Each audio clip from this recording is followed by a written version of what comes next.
আসন্ন ত্রয়োদশ জাতীয় সংসদ নির্বাচনে নওগাঁ ৪ আসনে স্বতন্ত্র প্রার্থী হিসেবে নির্বাচনী মাঠে সক্রিয় হয়েছেন বিশিষ্ট ব্যবসায়ী মোহাম্মদ আব্দুস সামাদ প্রামাণিক।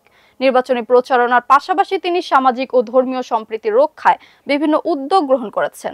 তারই অংশ হিসেবে মঙ্গলবার দিনব্যাপী তিনি উপজেলার বিভিন্ন দুর্গাপূজা মন্দির পরিদর্শন করেন। ওয়াসিম রাজুর তথ্যচিত্রে বিস্তারিত। আসন্ন ত্রয়োদশ জাতীয় সংসদ নির্বাচনে নওগাঁ ৪ আসনে স্বতন্ত্র প্রার্থী হিসেবে নির্বাচনী মাঠে সক্রিয় হয়েছেন বিশিষ্ট ব্যবসায়ী মোহাম্মদ আব্দুস সামাদ প্রামাণিক।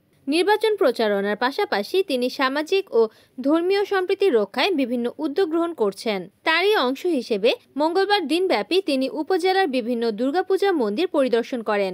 পরিদর্শনকালে তিনি পূজা মণ্ডপে উপস্থিত সনাতন ধর্মাবলম্বী ভক্ত দর্শনার্থীদের সঙ্গে কুশল বিনিময় করেন এবং দুর্গোৎসব উপলক্ষে আন্তরিক শুভেচ্ছা ও অভিনন্দন জানান। তিনি বলেন, আমাদের মান্দা উপজেলার ঐতিহ্য ও সম্প্রীতির উপজেলা। সব ধর্মের মানুষ মিলেই আমাদের বসবাস।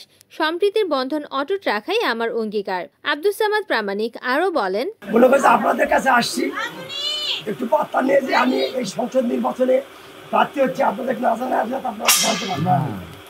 এই জন্য এই যে পূজা আপনারা শুরু করেছেন, পূজার মধ্যে গেলে সবাই একসঙ্গে পাচ্ছি। বাড়িতে গেলে ধান কাটতেছে, বিয়ে নিয়ে যাচ্ছি।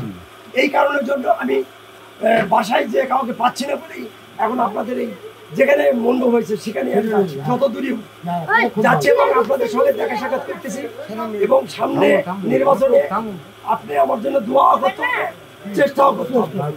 আমি নিরপেক্ষ, এই নিরপেক্ষ হিসাবে আপনাদের কাছে আমার দাবি।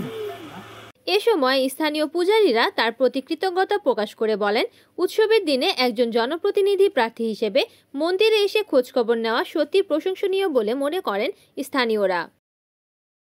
রিপোর্ট করেছেন নওগাঁ প্রতিনিধি ওয়াসিম রাজু, NN টিভি।